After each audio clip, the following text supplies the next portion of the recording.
Hello, am I audible? Yes.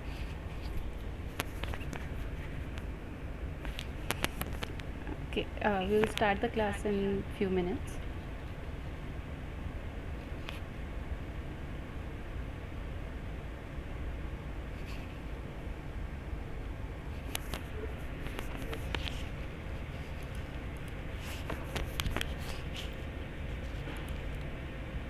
Uh, Good evening everyone. I am Shifali Keval and I am a research scholar at IIT Madras.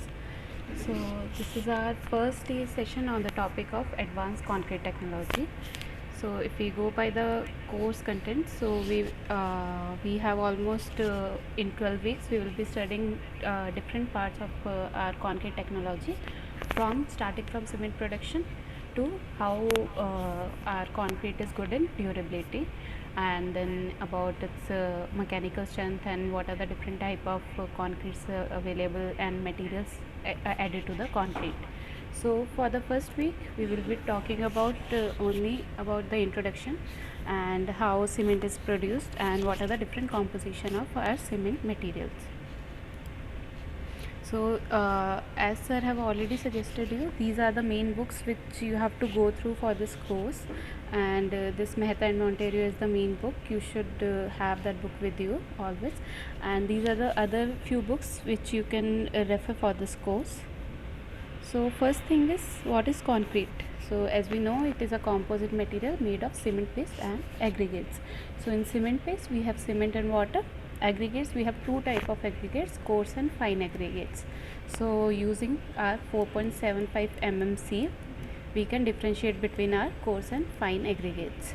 Okay, and if we talk about our other things which we are adding into our composite concrete materials, we can have some admixtures, which can be our chemical admixture as well as our mineral admixtures, right?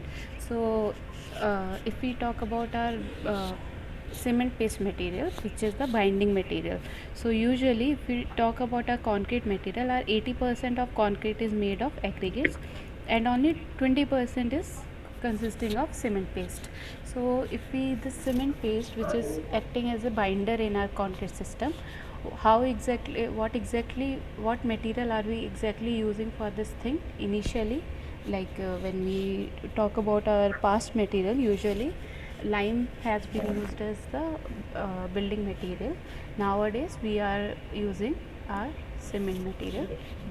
So if we talk about a Portland cement, initially it was called as proto cement, then meso cement, normal Portland cements. So this is how our cement was developed with time. So if we talk about our old clinker and new clinker, clinker means cement particle. If we talk about old and new clinker, so these are the different properties of our clinker material. So if we say elite size C3S, elite size C2S, all of them, and what was their maximum size and what was the percentage of it being used and how it was cooled and all. So these are the different way how this type of cement particles were made. So other thing is, when you are making your cement materials, what are the raw materials which are being used? So if we talk about today's cement, our ordinary Portland cement, so for that we need five raw materials, mainly limestone, magnesium oxide, silicon oxide, aluminum oxide and iron oxide. So this grey color in cement is mainly due to presence of iron oxide. So these materials are divided in two type of raw materials, calcareous and argillaceous material. So calcareous means maximum calcium content, and then we have silicon, aluminum and iron. So these are the places from where you are getting this raw materials.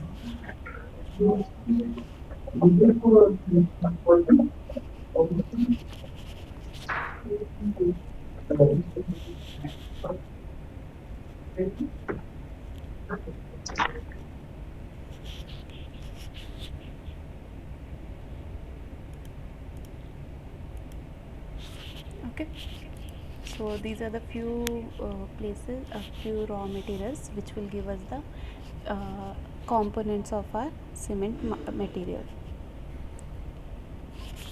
Okay, other things is how our cement being produced, what are the different steps in the production of our cement. So if we talk about from the quarry, limestone quarry, you will get the limestone. So we all know that our cement is consist of almost 60% of calcium. So we will get limestone from the quarry, then we are dumping it and making it a powder form. So you are getting limestone rock and you are fine grounding it, and then in that you are adding your clay and sand, and then after grinding it, heating it in the kiln. We have different type of temperature where it is being heated, and the thing we are getting at this point is called as clinker. Okay, then this clinker is cooled down and gypsum is added to it, which will further give us the finer cement particles. Okay, so this is a schematic, same thing which is being told here. It is given in this schematic. You have a limestone quarry, you are crushing it, and then either you are preheating it and then putting in the kiln, or you are directly putting in the kiln using the wet process, cooling it down, and after cooling you are adding your gypsum to it and then preparing the cement particle. So this kiln which we have, it is a very important part of your cement production. So you have different type of temperature in your kiln, and mainly what type of cement you want. If you, let's say if you want a high C3S content into your cement, in that way your heating temperature will change. So if you see here, uh, from this point your raw feed is getting inside, and at a lower temperature up to 50 degrees Celsius, what is happening, free water is going out. And when you are increasing temperature to 600 degrees Celsius, your limestone is getting decomposed or clay is getting decomposed, and further more, after more heating, your all the raw material of calcium, silica, aluminum, they are forming your different part of your cement particles like C2S, then C3S, and in other different type of components of your cement particles.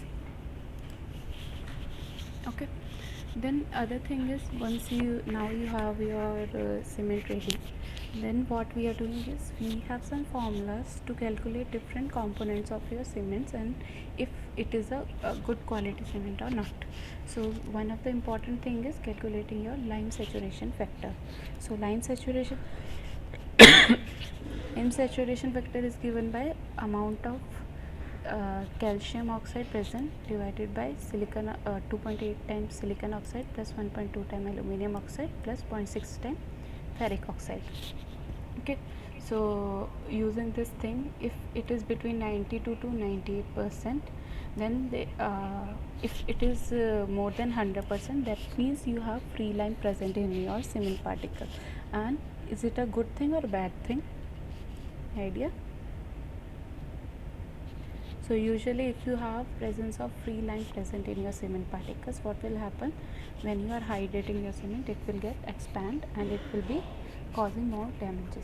So usually we should not have any free lime present in our material. So if you see this kiln thing, your complete calcium oxide and silicon oxide will be converting into C2S and C3S and also C3A and C4AF.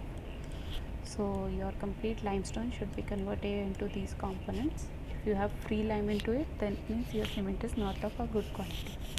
Other important factors are like silica ratio, which is given by S divided by 1 plus F, which should be in the range of 2 to 3. Alumina ratio A by F, which is generally 1 to 4, and other points are using Vogue formulation to calculate the different components of your cement particles. So as we have seen in previous slide, we have four main compounds forming in our cement material, like here C3S, C2S, C3A, C4AF. So these are the four main compounds forming into your cement from these four oxides. And how to calculate the amount of these four compounds? We can use Vogue equations. So these are the four Vogue equations which we are using to calculate the amount of different compounds present in our cement. So first thing, how you are calculating, you won't calculate in this way, you will always calculate it in the this way. So first thing, you can calculate C4AF amount, and from here then further C3A, C2S, and not C2S, C3S, and at last C2S. Okay. So this is how you are calculating your different compounds present in the cement using Vogue equations. Okay, next thing is, if we talk about our phase diagrams. So if we have three main raw materials: calcium oxide, aluminum oxide, and silicon oxide. So using these three raw materials, this is the ternary phase diagram, which is usually drawn depending on your heating temperature. So let's say if I am at this point, so that means your heating temperature is 1545 at this point. What are the compounds which are forming in this type of cement? So you can back calculate these things. You can draw lines from 3 points. 1 minute.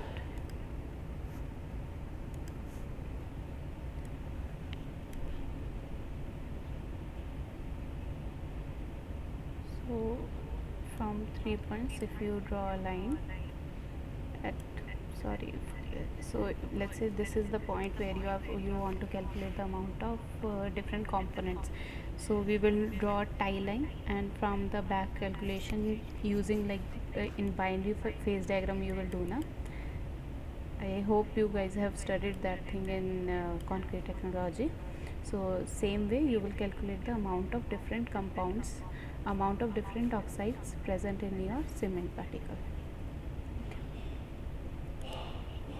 So that all was taught in week 1. If you guys have any doubt, you can ask. Otherwise, we will go to some question and answer session for this week.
Okay, if there are no doubts, then we will see few questions for this week. So first question is, as per IS 269, a maximum of dash percentage by mass can be added as performance improvers in plain Portland cement. 10%, 2.5%, 5%, 0%. Any guesses?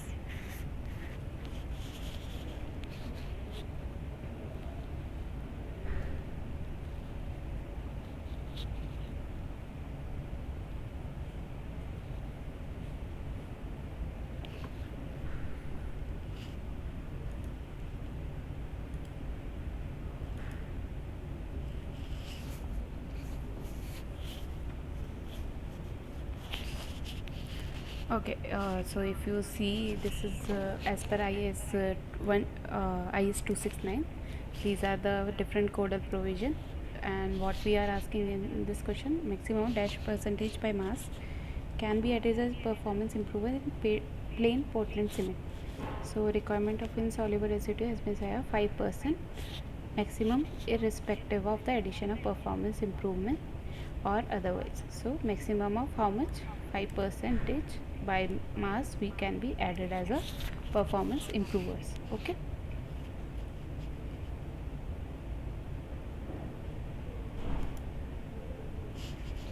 Okay, if it's clear, then we will see the next question. Which of the following materials are not added to the kiln in the manufacturing of ordinary Portland cement?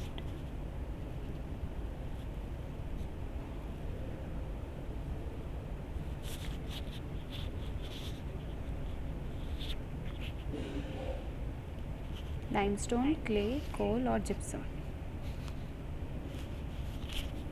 So we have seen the diagram of different reaction of kiln. Um, there was one material we were talking that will be added after kiln, which before that it is called as clinker. Which material is that? Anybody?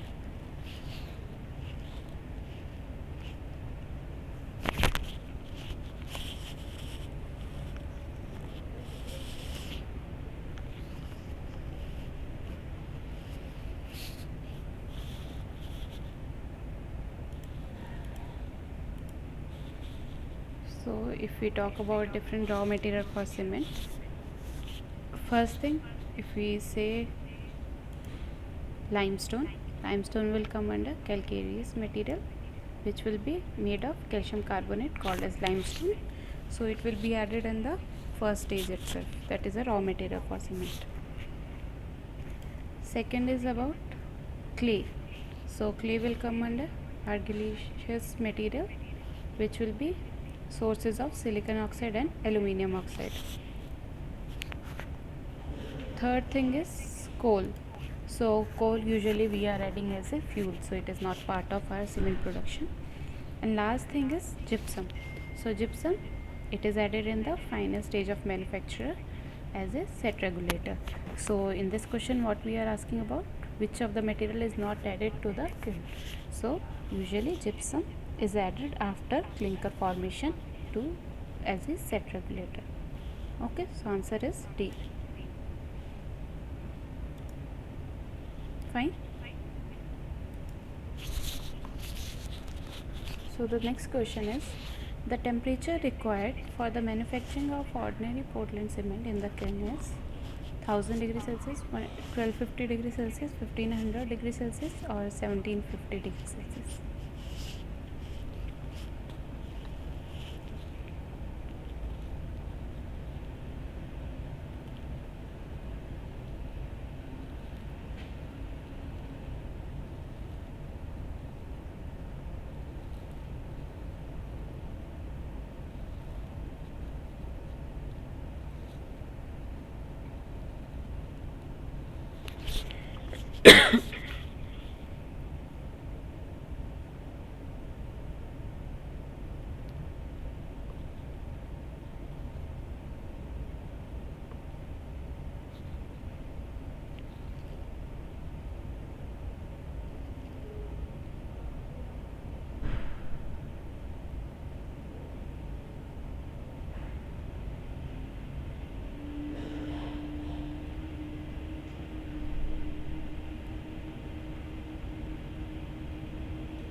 Any idea?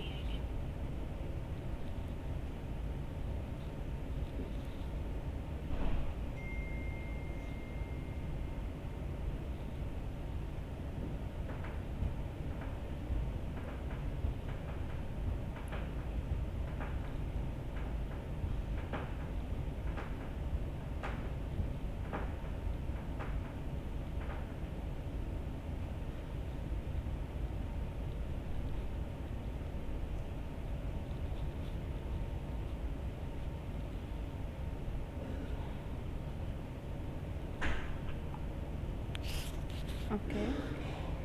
Nobody. See. So what we are talking about? We are talking about the manufacturing of OPC cement. So what is the maximum temperature it went to? It went to 1450 degrees Celsius or 1550 degrees Celsius. So which is the nearest to this? 1500 degrees Celsius. So the answer to the question is 1500 degrees Celsius. Okay.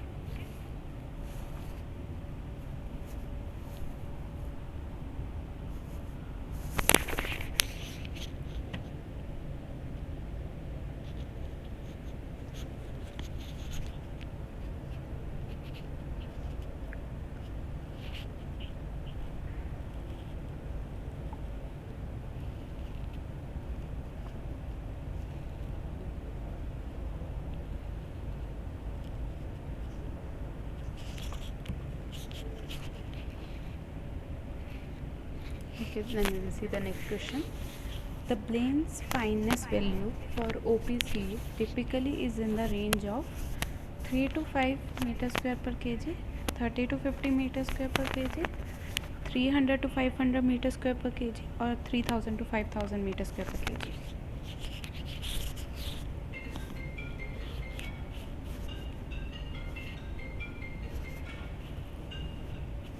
Any guess?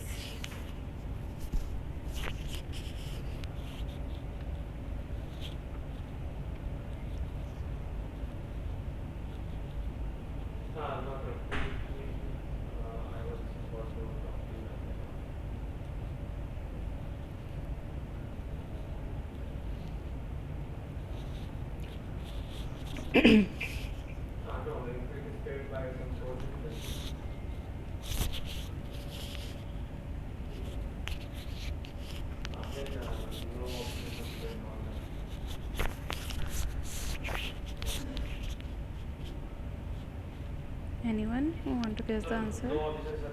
What can be the plane's fineness value?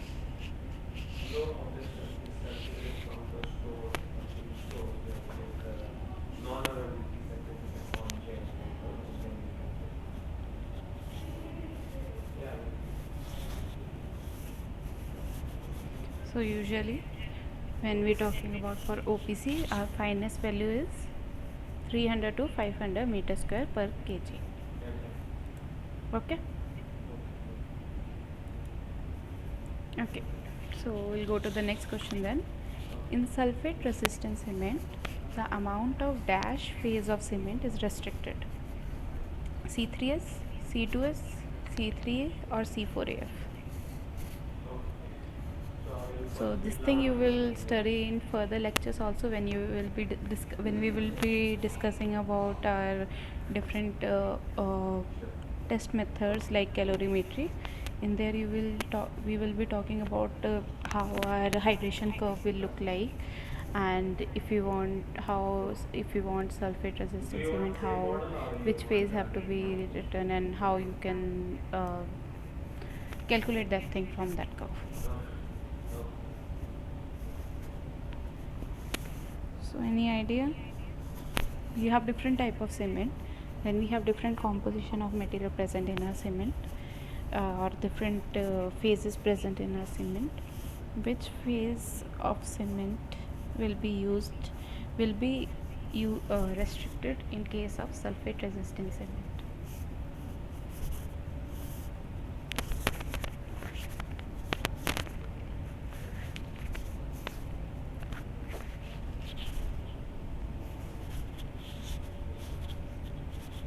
C3S, C2S, C3A, or C4AF? What do you think?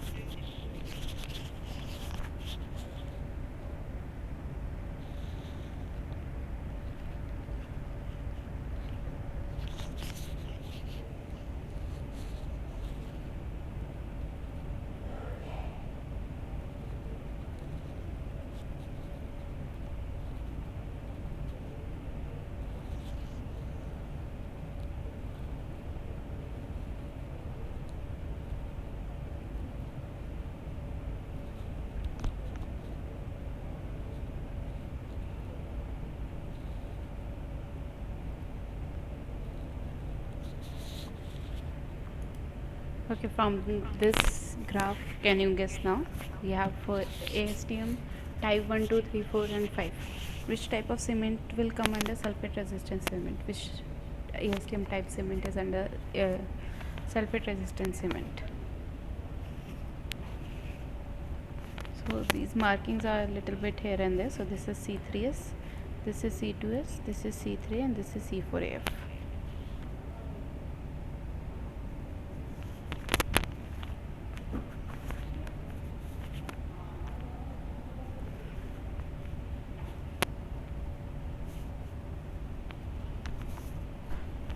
So if we talk about sulfate resistant cement, our ASTM type 5 cement is usually the sulfate resistant cement. And in this case, which of the compound are we restricting? From here you can see we are restricting C3A type of cement, only 0 to 4%. So if you have more C3A cement, what will happen? You have more formation of ettringite, like your 1 minute.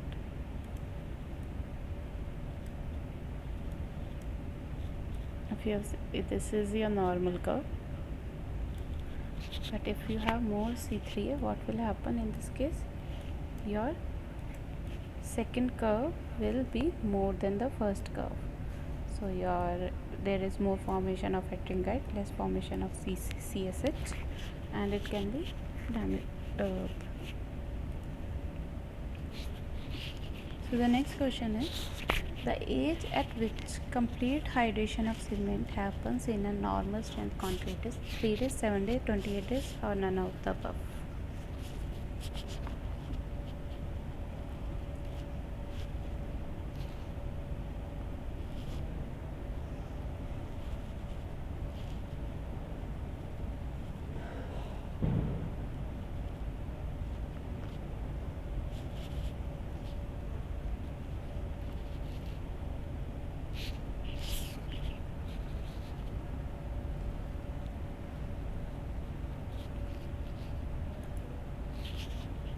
So usually at what day we will be doing compressive strength test for a normal concrete?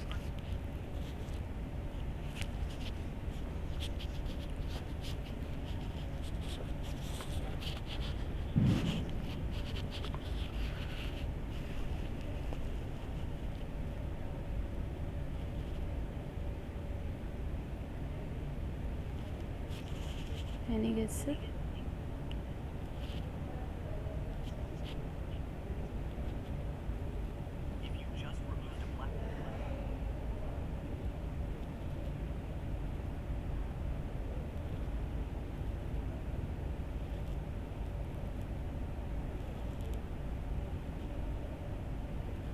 So usually we'll say how much percentage of hydration happen in 3 days, then how much will happen in 7 days, how much in 28 days. There is a graph like that, if you guys remember.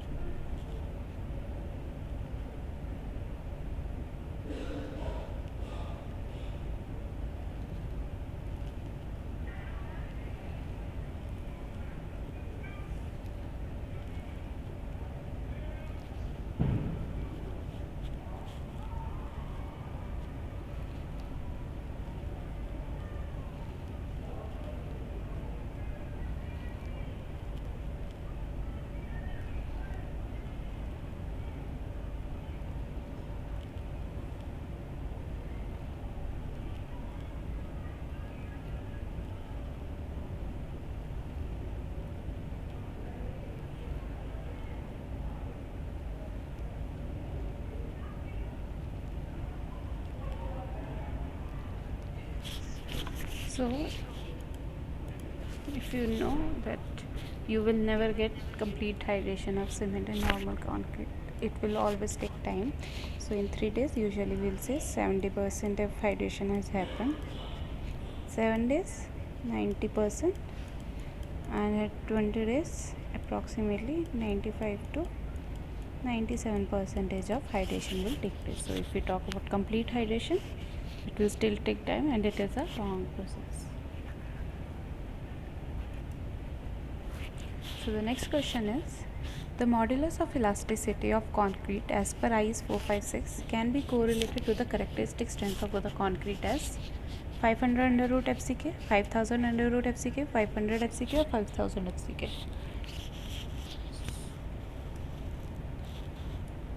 We have this characteristic strength graph, right?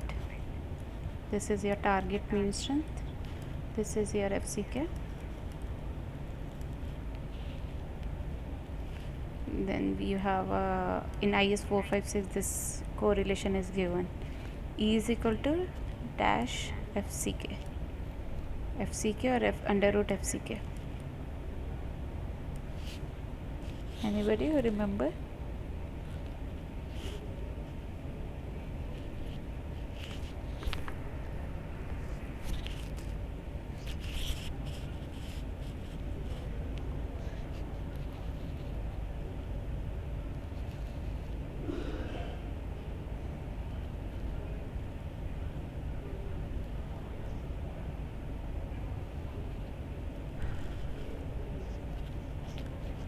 Okay, I'll give you a hint. It will be under root FCK.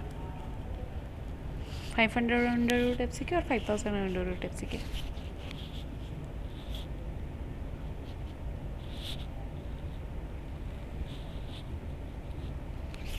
So if you remember the formula correctly, it will be always 5000 under root FCK. So it is already given in IS 456. Clause 6.2.3.1, E is equal to 5000 under root FCK. Okay.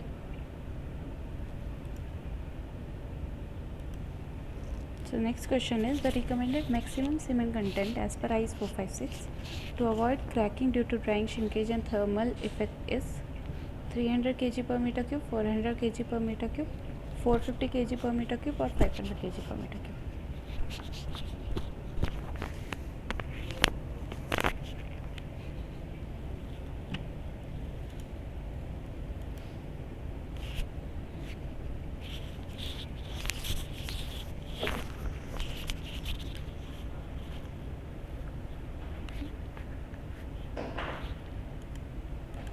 So in IS 456 clause number 8.2.4.2, maximum cement content is given by 450 kg per meter cube.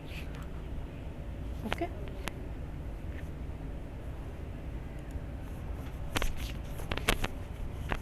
The next question is, which of the following best explains why C3S is responsible for early strength development in cement? Its ability to form adrinkite quickly during hydration, its high reactivity due to irregular structure and high heat of hydration, its capability to reduce the content of C2S in clinker, or its conversion to C4AF during initial setting. So what exactly is C3S responsible for forming which hydration product, if anybody remember?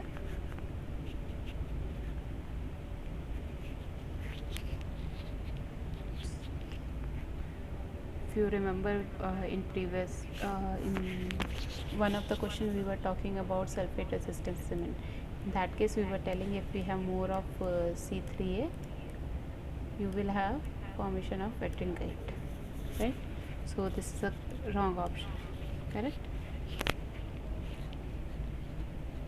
And C4AF is itself in a different phase, so it won't happen. So what is that which is causing the strength development? Mostly which hydration product? CSH. So which one is talking about it? Mainly because of high irregular structure, it have high reactivity and higher heat of hydration. I told you na, this hydration curve, it will go like this, and this will be your C3S hydration.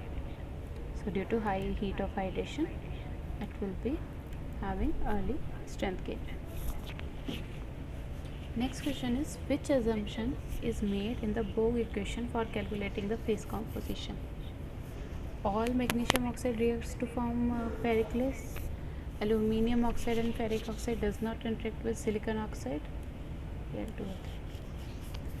All Fe2O3 form C4AF before any C3 is formed, or calcium hydroxide reacts only with silicon oxide. Which assumption are we making when we are doing about Bogue's equation? 4 equation we have seen now.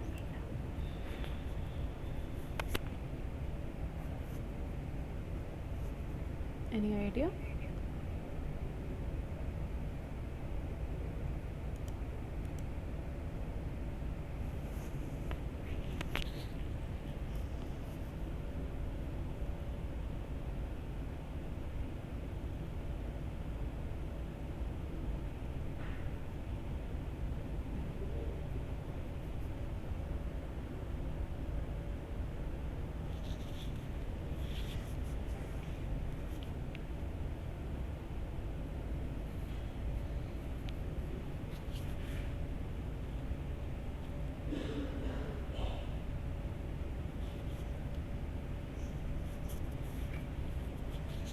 So if you remember our fourth equation, it was E4AF is equal to some amount of ferric oxide, right? What is it?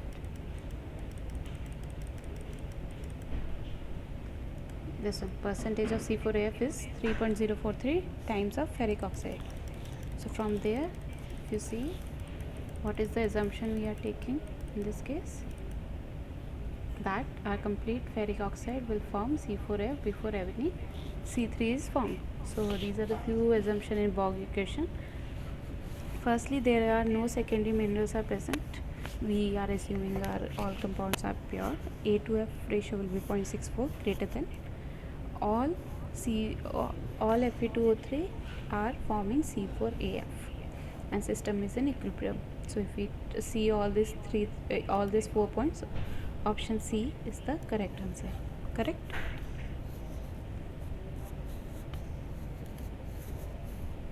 Okay, next is a numerical based question. Given cement oxide composition is CaO 64%, SiO2 21%, Al2O3 6%, and ferric oxide 4%. Calculate the approximate phase composition. So you have to use the given 4 Bogue's equation and calculate the different amounts phase composition. You can take 5 minutes and try to solve the answer.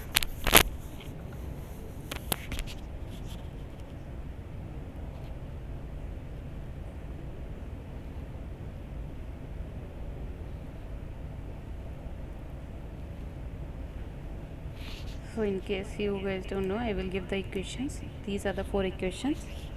Now calculate the different phase compositions.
Okay, one of them is very simple. First, you calculate percentage C4AF, which is equal to 3.043 times ferric oxide. So, how much it will come? 3.043 times 4%, which will be 12.2%, right? I hope everyone is getting the same answer.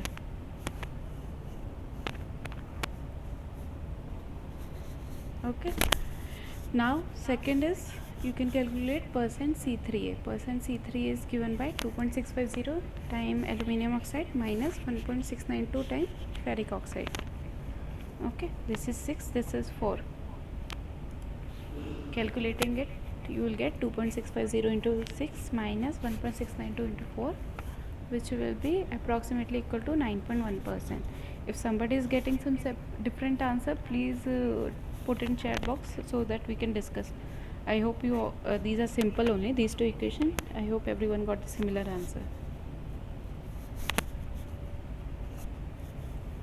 Okay, next equation for C2S percent, we need percentage of C3S. So first we will calculate percent C3S. So in percent C3S we need C as S, A and F and also SO3. So in this case there is no SO3 given, so we will take it as 0. Okay, it was we will take it as 0 and we can calculate percent C3S. Okay, just check this calculation once. If you guys are getting same answer, then I will proceed further. And lastly, we are calculating C2S, which will be 2.867 times S minus 0.7544 times C3S, which is coming 18.8 percentage. Sorry.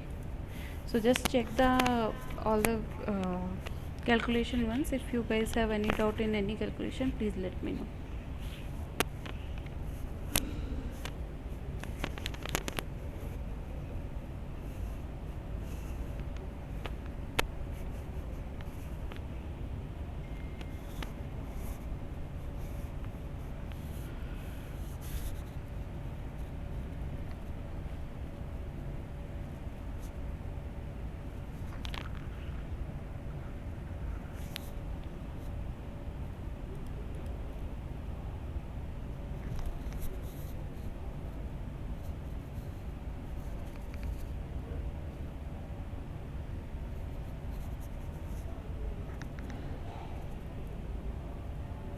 Okay, since nobody is responding, I'm expecting you all are getting the same answer.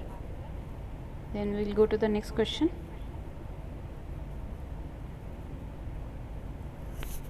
Fine. Okay, so next few questions are based on the ternary phase diagram. In the CSA ternary phase diagram, which of the following compounds is the most stable near the calcium oxide silicon oxide binary axis at higher temperature? Let me show you the phase ternary diagram. So what we are talking about? Calcium oxide and silicon oxide binary axis. So we are talking about this axis. So which compound out of these four is most stable at the higher temperature? So where the temperature is high, in this case higher temperature is here, right? So which phase is more stable in this case? It's mostly C3S, right? At the highest temperature 2150, the phase forming is C3S. Is this fine?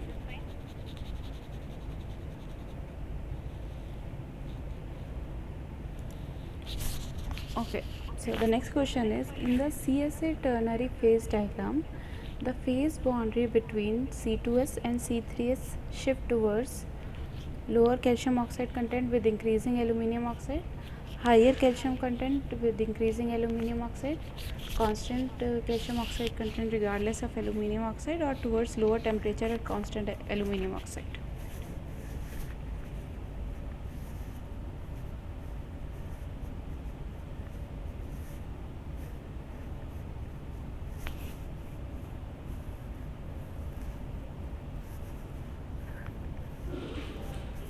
Okay, I will show you the phase diagram again.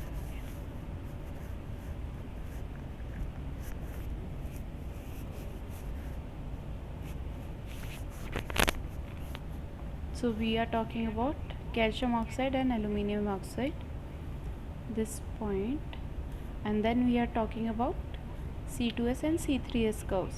So this is our C2S curve starting, C3S curve starting. So if we are moving toward aluminium oxide, what is happening to area phase boundary between C2 and C3S? This phase boundary, what is happening to this phase boundary? Our calcium oxide content is decreasing with increasing aluminium oxide. Our higher calcium oxide content, calcium oxide is increasing with increasing Al2O3, or there is no difference in calcium oxide content regardless of whatever aluminium oxide you are using, or at constant aluminium oxide, this is a constant aluminium oxide, your it will changes, it is moving towards the lower temperature.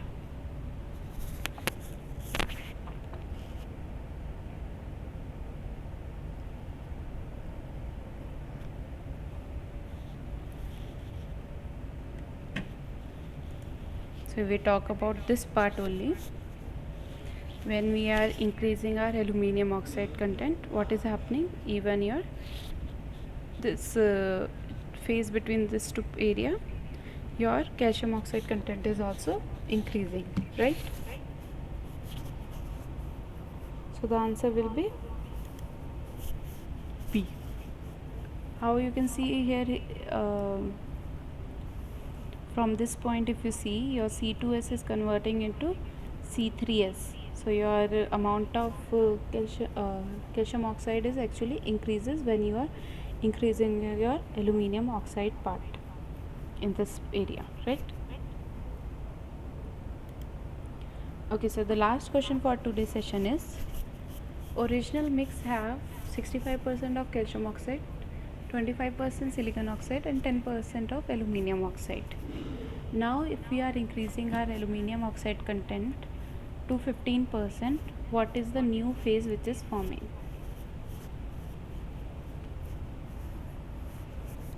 Take 5 minutes to solve the question, then we will see how to solve it.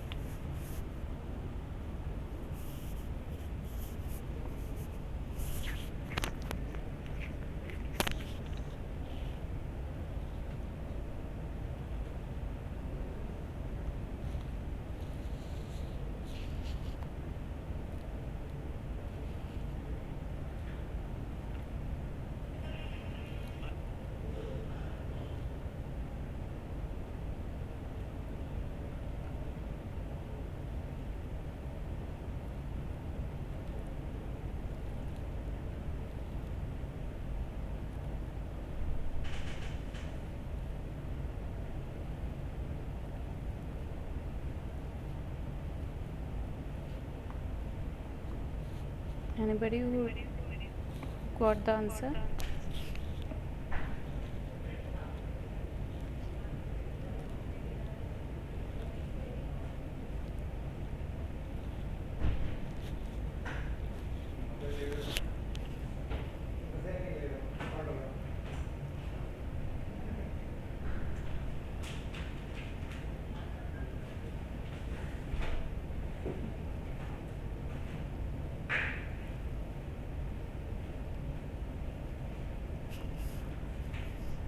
Okay, let's see step by step. So initially we are telling 65% calcium oxide, 25% aluminium oxide, silicon oxide, 10% of aluminium oxide. So this is how it will be forming. So this is our initial phase thing. So initially what is happening? Your C2S is forming. Okay, in initial phases. These tie lines you know how to do, right? If you are calculating aluminium oxide, so this is the maximum aluminium oxide, you will calculate from this line. So this will be 100%, then this will be 0%, so this is around 10%. So parallel to your aluminium oxide line, you will you will draw a tie line that will give you 10% aluminium oxide.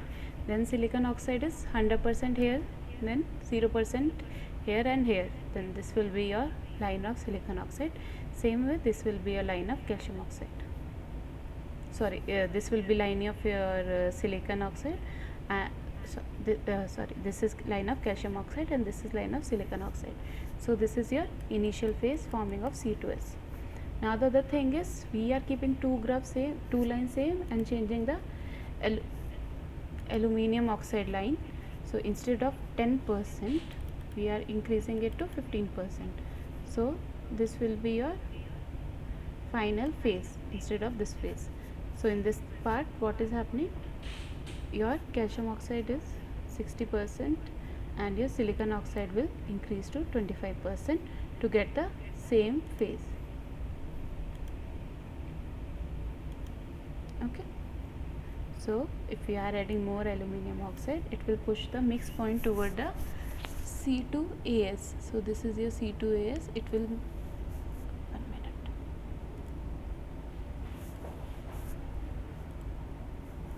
So if we are pushing our aluminum oxide line to 15%, what will happen? Your calcium hydroxide line will change to 60%, silicon oxide will remain 25%, and your phase from C2S will shift toward C2AS. Okay.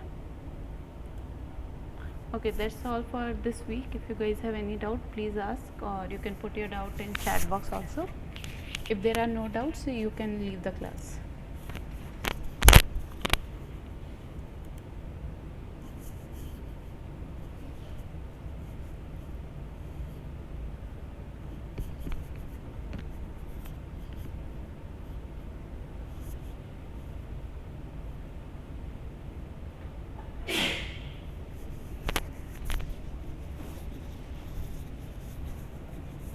Okay, since there are no doubts, we will close the class for today. Thank you all for joining.